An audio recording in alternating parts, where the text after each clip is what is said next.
Hello everyone, this is Void Spirit. I'm here to bring you guys amazing fanfiction that you will surely enjoy. But before we start, please subscribe and like the video for more amazing content. CH60. The Empire. What kind of place is the capital of the Holshire Empire? Might, strength, is the only words you need. If you investigate, you'll find the buildings are without affection and are practically placed in a row. Are the streets readjustments of town lots? Is there anything delicious? There are entrances continuing to the back alley in disorder with big and small things here and there. The atmosphere as well, there is tension strained everywhere, like as if there was recently a disaster. Even storekeepers who have opened a street stall serves people far from the idea of a customer. However, it was dark and stagnated but never became too much. They were lively with freedom of doing whatever they wanted to do. They had the freedom to do whatever they wanted, their only responsibility were to themselves. This was the creed of the citizens of the imperial capital. The Holshire Empire is a new country that an active group of mercenary in a previous Great War established, a military nation to which strength speaks for everything. Many of the citizens of the empire are no stranger to fights, to the point that it's almost an illness. There's a huge arena of a colossal size, the kind where there are events done many times throughout the year, although it's not as big as the arena back in Tempest. Oi, you, Doga, Goop, it was Hajime and Rimuru who entered the imperial capital. Naturally, Hajime and Rimuru was leading around beautiful girls, so it was understandable. This process has been repeating many times. Before they were done talking, they were already kissing the ground. Just now a man with weapons came by and was knocked down while talking, and the force caused him to do a triple axel as he fell to the ground. However, the people do not seem to think much about it. This level of fighting might be an everyday experience for them. Though I heard about it already. After all, the empire is unpleasant, Desu, said by Shay. Yes, I feel that way as well. In a sense, it's good that we weren't summoned in this place. Well, this is a military nation.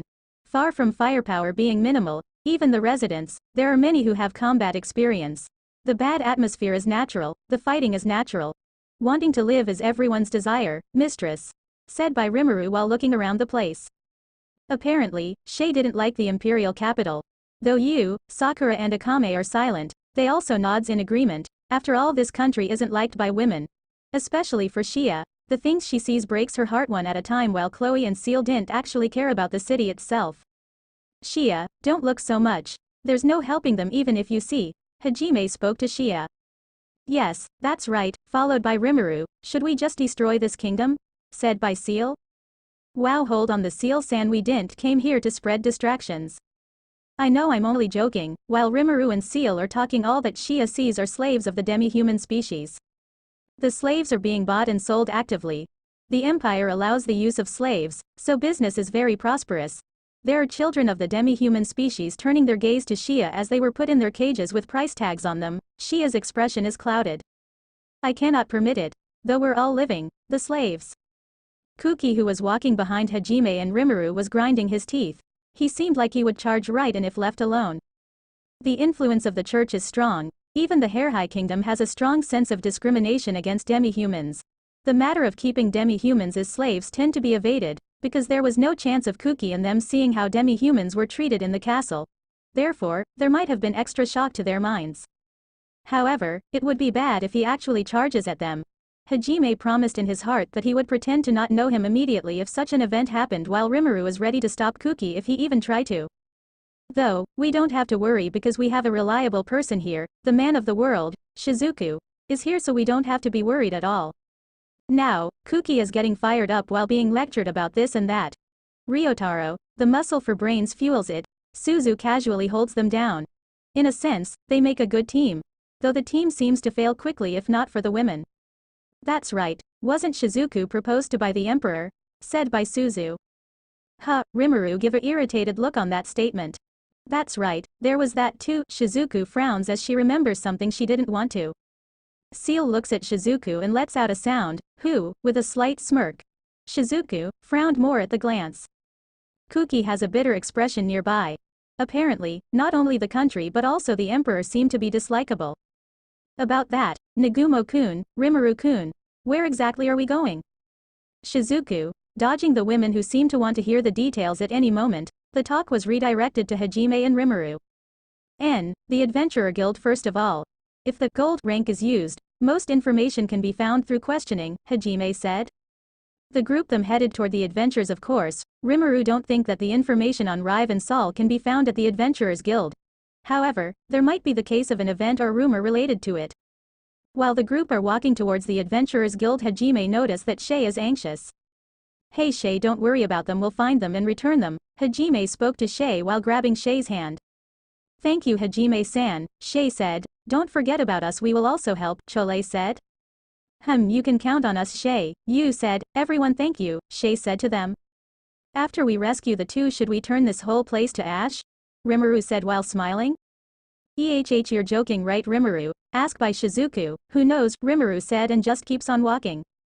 Was Rimuru's joke not really a joke? Though Shizuku succumbed while her cheek cramped up, she began to panic because Kaori seemed to be sad and shook her head. Actually, it seemed too much like a joke, because surely Hajime cannot destroy one whole country. But if it's Rimuru, he can obliterate the entire capital with just one attack. While Rimuru and Hajime's group walked on the main street towards the Adventurers Guild while joking about a joke that actually wasn't, the state of the town began to change. Several buildings were collapsed, and there was debris scattered everywhere. On the way, according to what they heard through their ears, the demon being managed in the Colosseum for a duel, suddenly mutated and became a strong and huge demon which has never been seen before, and it raged about. Suddenly the huge demon appeared at the center of the city. It seemed to be 30 meters in length. The Empire reacted afterwards and confronted it. Finally, the demon race Sems to take advantage and approached the Emperor with a dash. While managing the demon by going to the front personally, the Emperor was able to repel the demon race somehow. The compensation was large no matter how you looked at the state of the town. It started at the Colosseum, which meant that it collapsed radially. At the miserable sight, many demi-human slaves were barefoot and brought out to remove the debris in great number. Because of the collapse on the other side, there were watchmen surveying the intense place. Though Hajime and Rimuru needs to get to the Adventure Guild, due to nature, they watched. It reminded them of how the pyramids were constructed in ancient Egypt, the state of having to carry debris with a gloomy expression while under severe monitoring and abuse from the armed Empire soldiers, which put a finished setting to the word misery. The side effects of the damages in the imperial capital seems to affect the demi-humans more than anyone else. Even though demi-humans are known for their physical powers, if one is overworked they'll definitely fall down and then someone will appear and beat them until they get back up. If they don't get back up, the Empire would simply attack the Sea of Trees to gain more supply of slaves because they don't see demi-humans as people. Or, the sense of values that strength reigns supreme and only the weak are excluded. The purpose of Arutena being transported to another city is also to replace previous slaves. Just then, a boy around 10 years old with dog ears and tail tripped on some debris and fell down loudly. All the debris contained in his cart also fell out. The dog-eared boy was crouching down enduring the pain of his foot. The Empire soldiers of the watch had a dangerous look. He began to approach with a club in hand. It's obvious what he plans on doing. And, the ally of justice couldn't remain silent about something about to happen right in front of him. Oi! Stop! Kuki tries to run out while raising a loud voice to stop the Empire soldier. However, he was stopped by the event that happened in the next moment. Pashu, at the same time as the subtle sound was heard through the air, the Empire soldier toppled down like a brick and dove onto the debris. Gosha. An indescribably miserable sound was heard. The Empire soldier who was approaching the dog-ear boy didn't move an inch. Apparently he fainted somehow.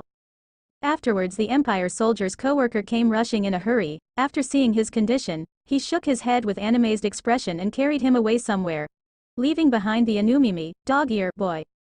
The Inumimi boy just looked with a blank surprised expression for a while as he didn't understand what just happened. He then quickly rakes up all the fallen debris that fell out and resumed his job as if nothing happened. Kuki, who was going to begin running, was stunned and baffled. Then, Hajime's voice ranged out. Though I don't care if you thrust your neck into something troublesome, at least prevent it from troubling us? Was that you just now, Nagumo? Hajime shrugs his shoulder towards Kuki's question. Actually, the Empire soldier stumbled and fell because of the needle that was shot out from his artificial arm. Apart from having been helped earlier by Hajime, Kuki frowned at the word troublesome. Apparently, Hajime seemed to flip on his justice switch. What is troublesome? Is it bad to help? Even you helped me. If anything, stopping you from making a scene is the correct choice. If you went and stopped him, more Empire soldiers would have shown up and it would have become a riot. We came here to look for a person, not to cause extra commotion, Hajime said to Kuki. Kuki, can you not cause an unnecessary uproar? If you're going to cause one, at least do it away from us so it won't be a nuisance, Rimuru said to Kuki. Rimuru giving an indifferent answer while waving his hand. Kuki heats up and sends their purpose of finding Shia's brethren into the corner of his mind. He began to appeal for the sense of values of his ethics and justice. You, as you're watching the demi-humans, do you think of it as nothing at all? Look, now, at this time, they are suffering. Rimuru knew that he has a point. He can't stand looking at the mistreatment of the Empire toward the demi-human, but Rimuru also knew that if Kuki intervene it will only make things difficult for everyone, and this problem of mistreatment can't be fixed in only a day. While Rimuru is walking, Kuki continued to speak his nonsense. Hey Yagashi, quickly do something about this fool who's lost sight of our purpose. I'm leaving it in your care. Same here, Shizuku-chan, please take care of him for us. For Rimuru, as long as everyone spatial to him is safe, nothing matters for him, but if they are treated or hurt, he promised that they will suffer his wrath. Hajime also, Mayu was helped before. If a child suffers in front of his presence, he feels nothing at all. Be an adult. Do something about it yourself, think what you want. However, even after the original purpose was said, Rimuru and Hajime can't work on the emancipation of slaves, so Rimuru and Hajime left it to Shizuku because it's troublesome to play with Kuki. Shizuku, though a sigh was let out. Ahead of that, Kuki raised his voice in anger.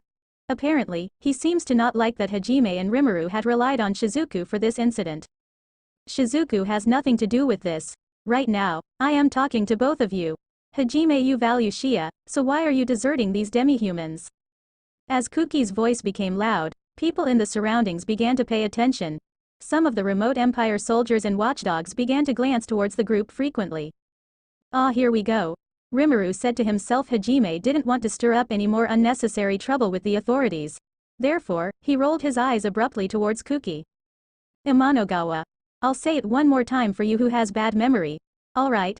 I don't want to hear your repetitious complaining, and I don't plan on having a debate on ethics or sense of justice. I don't recognize you as companions, so I don't intend to get along with you. After all, you asked for permission, and followed along. Therefore, don't rush in by yourself. It's unsightful. If you make too much noise, should I crush your limbs and send you back to the kingdom?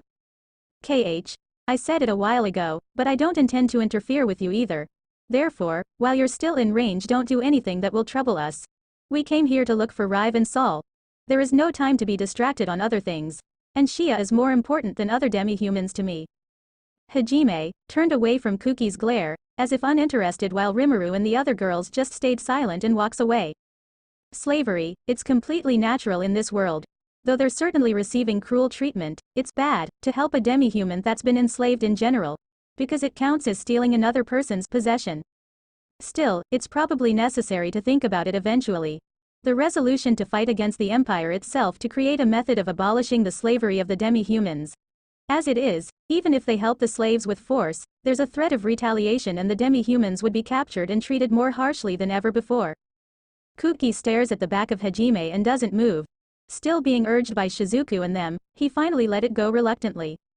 Kuki, though he's accompanying Hajime with permission, if what Hajime and Rimuru said about gods were true and others as strong as Nointo * white-haired angel that Kaori is currently using as her body will be appearing more often, then he has to obey, because it would be too difficult to obtain power otherwise. To be able to obtain the Age of Gods magic by obeying Hajime and Rimuru was certainly the best choice. Therefore, he held back the ill feelings in his chest and became silent.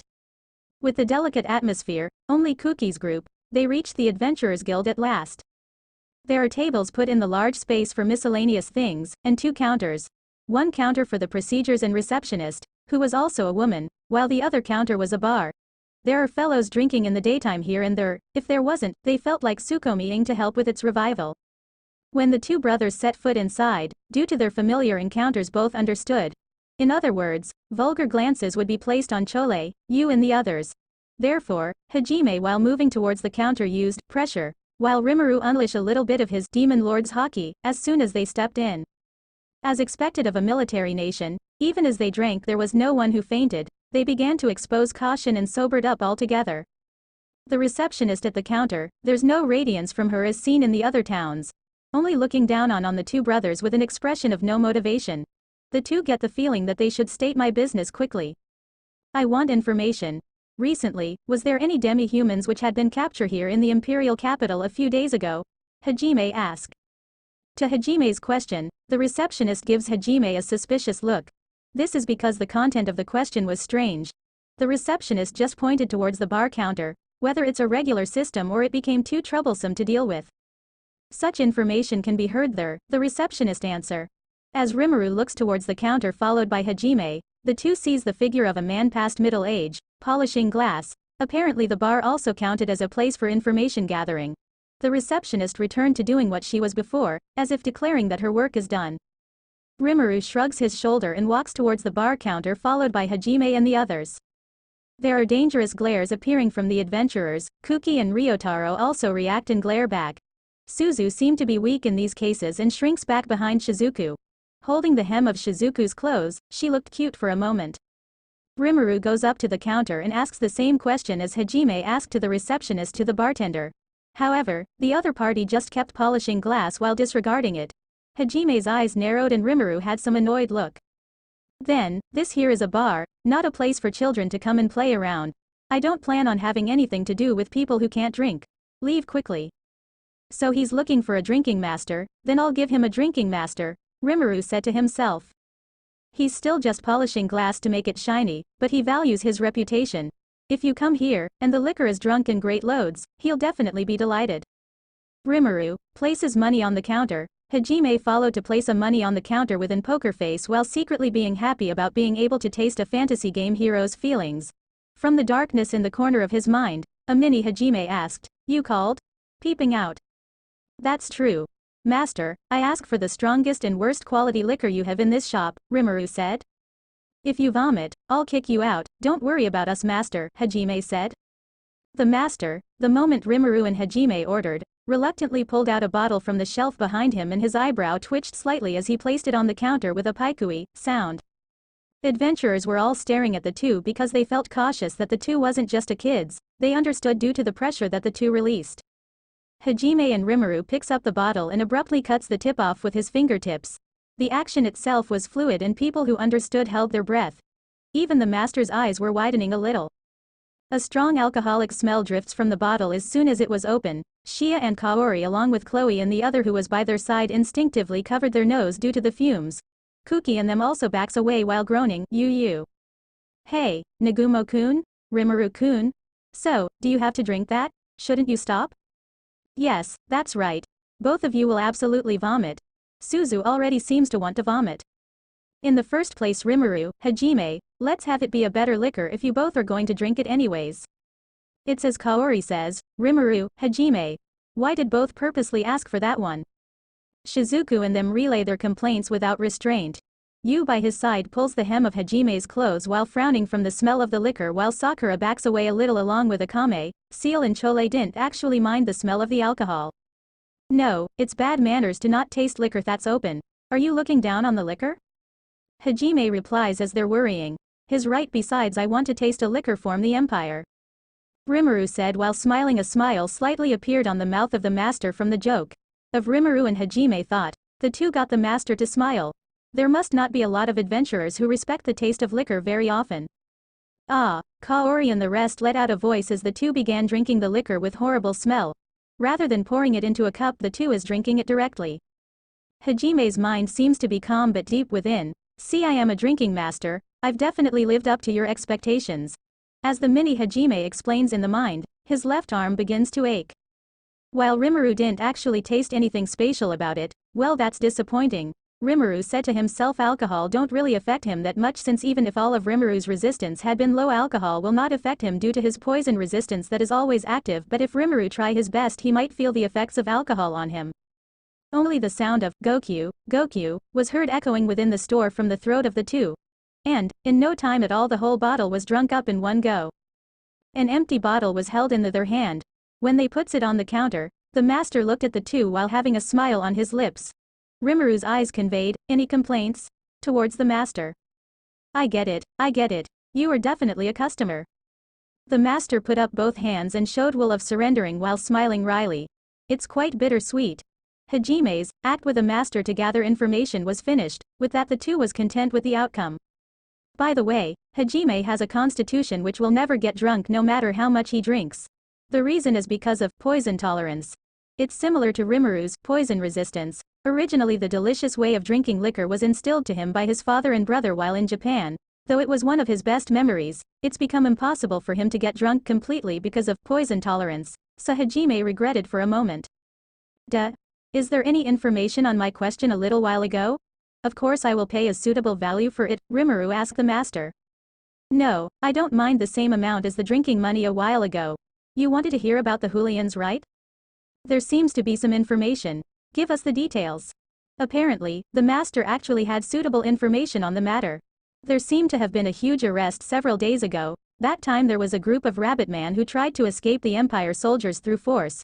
However, it wasn't possible and they were soon completely surrounded by over 100 Empire soldiers. It appears that they were taken to the castle when caught. So there's more that had been captured, huh? Rimuru said to himself. Still, the ability to overturn the common sense of the rabbit man was an excellent topic. Due to the unusualness of the topic, there was actually a lot of information throughout the town. The castle. When Hajime sees Shia by his side muttering, he notices that her complexion has become cloudy. However, the place he was taken makes Rimuru anxious, though there's also demand for more rabbitman.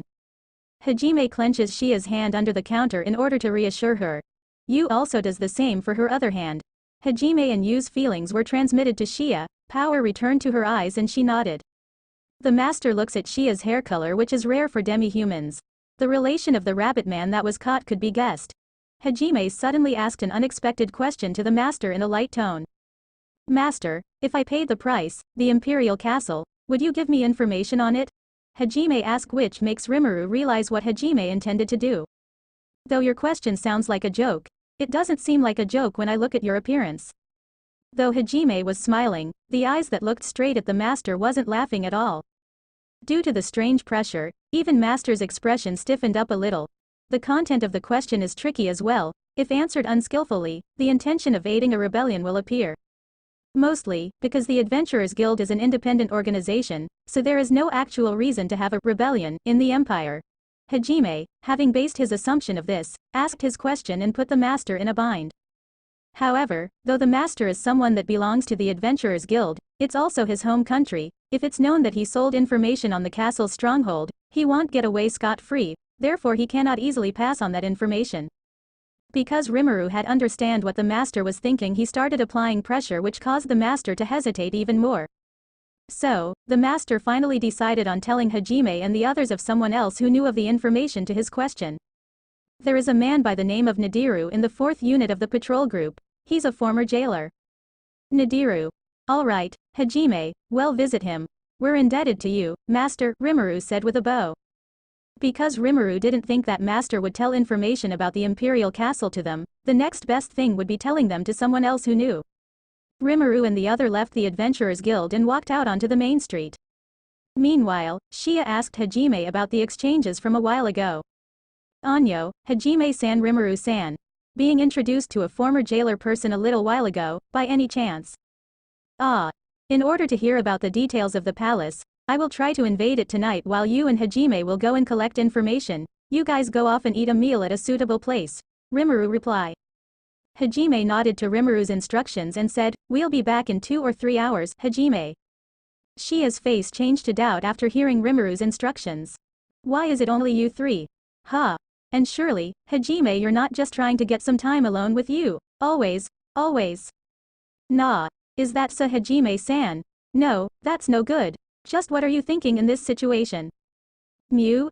It's always only you. Hey, husband. May I participate in the battle too? There's no way that would happen. How are we going to do that with the amount of people here? I'm not a guy who can't read the air. With the suspicion of Shia and Kaori who sensitively reacts to it, and to Tio that demands a 3P, Hajime instinctively threw out a Tsukomi. Kui, Hajime's sleeve was pulled. It was Yu with blushed cheeks glancing upwards at Hajime. We're doing it outside. Yu. No, because we're not doing it, Hajime. Are you guys going to do that outside? Rimuru asked the two. Yu ignore Rimuru's question and continue to ask Hajime. Then, we're doing it indoors.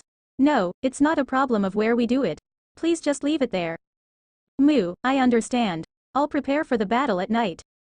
The battle at night, you're talking about the invasion of the Imperial Castle, right? That's what you mean, right? Yu's joke is clear. It must be a joke.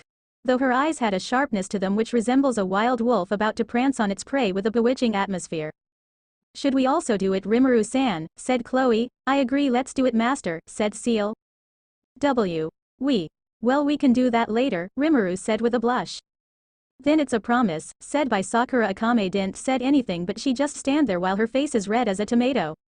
On the other hand, Shizuku, who had been watching the exchanges of Rimuru and the others, was considerably confused. Oh, how mature. It should be a conversation between classmates, but it's a mature topic. What do we do, Shizuku? After all, what can I do? But, Kaori still. What should I do? Should I be supporting my best friend here? Or should I scold them while it's not too late? I don't understand. The level of the conversation is too high for me. With Suzu, who was blushing and hiding herself behind Shizuku while squirming to keep the arrow inside, and Shizuku was muttering things. Are you Okan ka? I Sukomide. The hero was blushing slightly, and the muscle for brains and pacifiers ABC through Z was affected by Yu's bewitching atmosphere. You guys stop it already. The reason why it's just you and me is because if Nadiru isn't obedient, a politer talk will be needed. You, who's accustomed to reproduction magic, will be useful. Right, brother? Rimuru didn't say anything and just avert his look to Seal and the other. This little shit, Hajime said to himself with angry expression. Even I can use reproduction magic. Kaori, you should leave it to you this time. Shizuku-chan. Nadiru was a soldier of the Empire. He wouldn't obediently give information about the Imperial Castle. In other words, force will be used through questioning. And reproduction magic would be useful in order to use force properly. It's too severe for Kaori. Shizuku, who guessed Hajime's intentions, calms Kaori down. Kaori also, she had guessed Hajime's intentions. Still, she wanted to be with him. She also wanted to be of help to Shia. But because she understands that the soldier will likely not give information unless force was used, she withdrew reluctantly. Every member consented, and while Rimuru, Hajime and Yu started disappearing into the crowd, Shia shouts out. Rimuru-san, Hajime-san, Yu-san, Eto, Sono. She doesn't appear to have the right words yet. A troubled smile appears on Hajime's face when he saw that Shia was stumbling with words. Surely, it was the same serious atmosphere she has in the labyrinths. After all, Shia said the words with a smile and slightly embarrassed to Hajime. Keep H to a moderate level. Peeved, Rimuru, it's ruined, this damned rabbit. After Hajime shouted back, he grabbed Yu's hand and disappeared into the crowd while Rimuru followed them. Several hours later, they returned to where Shia and the group was on standby. Yu was strangely glossy and Hajime was haggard while Rimuru was eating something. What exactly did they find out? CH-61. Infiltrating the castle. Imperial capital of the Holshire Empire. In the corner of the restaurant on the first floor of the inn, cold air flowed slightly. Sitting down at the table where the cold air was being generated, was of course Rimuru and Hajime's group. After the tree returned from gathering information, the females glared cold gazes at Hajime. Especially, Shia and Kaori's eyes, which were lacking all light. Honestly, it was enough to make Hajime feel terror. Just behind Kaori, a demon with the mask and long hair started becoming visible. You seem to have had a great time. Shay, you, is very glossy. What were you doing? Nay. What did you do? Nay, Kaori. There were no intonations in the voices from the two. The people from the next table couldn't endure any longer and also quickly left. While the staff of the inn, especially the waiters, are afraid to come close to the group, but one person break the atmosphere. Waiter, we would like to order, said by Rimuru while waving his hat to the waiter as if it's the most natural things to do. Ah yes, what would you like to order? After Rimuru and the girls order, Rimuru turns his attention to Hajime and others and explain. I think you guys misunderstood something. Yu-chan is glossy because she sucked Hajime-kun's blood.